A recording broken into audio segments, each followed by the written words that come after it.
But it could be something as simple as like, yo, you're in a crummy mood. Find a way to be kind. Like life just gave you an opportunity. The person getting your coffee was like, yo, have a nice day. You could stay crummy, or you could be like, fuck, thank you very much. Appreciate that.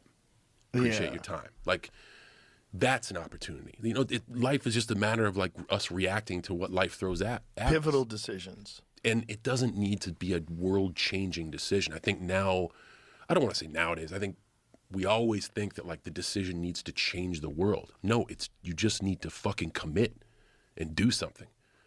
As a 12-year-old, I want to start working out. And I liked it. And I just fucking keep working out. And now I can't live without it. It's part of my life. It's a fabric of my life.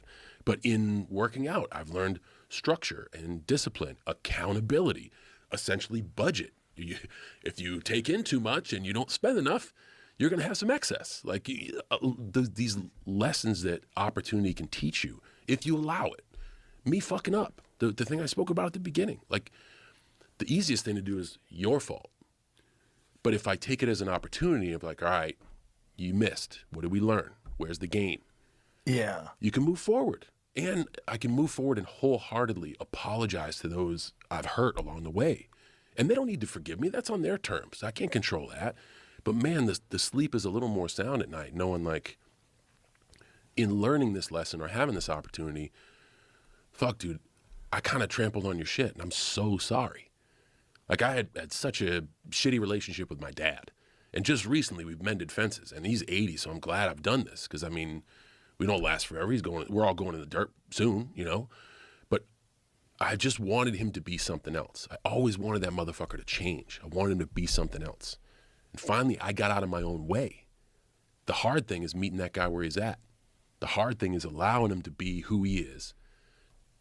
Take the weight off my backpack and say like, yo, I might have needed you to be this in my life, but because you weren't, man, because of your absence in being the dad that I had in my mind, I got all these fucking cool male mentors who gave me a key to the gym at 15 and said, you better fucking be here in the morning. And like, dude, I still can feel the key in my hand from Dave Knock. Deciding to meet my dad where he's at. And be like, dude, whatever I thought you were, you're not. You're just you. And I love you for you. And man, when we sit, there's some shit that he'll say that's all fucked up. You know, he said some shit yesterday that like, I don't think John's last opponent should be there. And people listen to him because he's a wrestling fan. He's like in the kind of like the weird subculture zeitgeist. And I want to call my dad and be like, what the fuck are you doing? But then like, no, he's doing what he does. This is him. Yeah. This is the this is the John Cena I love. This is the guy I can sit down with. And part of that is being able to process all that, but the opportunity I get from that. I've learned about my father's story. I've learned about what he wants to do with his life, why he does what he does, maybe what he wanted to do, dreams he didn't have, so I can gain wisdom from there.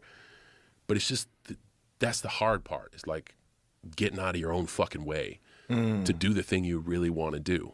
The easy thing to do is to hold a grudge against my dad. What I really wanted to do was tell my dad I love him and sit down with him and be like, yo, let's fucking break bread. Yeah. Talk about whatever you want. And now we do that, and it's great. But that's awesome. Like that's a small example of the easy thing to do is sit on the couch and say, fuck it. Somebody else's fault.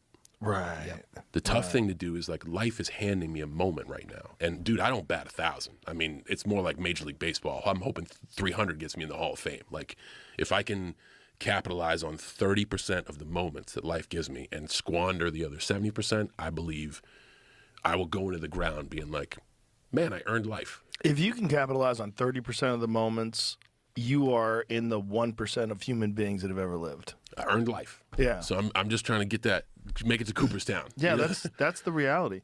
And also the reality is if someone doesn't give you what you need, it gives you a desire to get what you need. Sometimes it's a gift to not have like doting parents. Like, yeah. Oh my goodness. Like I said, I would never have gotten the beautiful guidance I got in life. I always had father figures because I was searching for it, and they found me. And I was also savvy enough to be like, this guy needs to stick in my life for a little bit. It sucks, and he fucking pushes me, but I got to keep this guy around. Like just weird stuff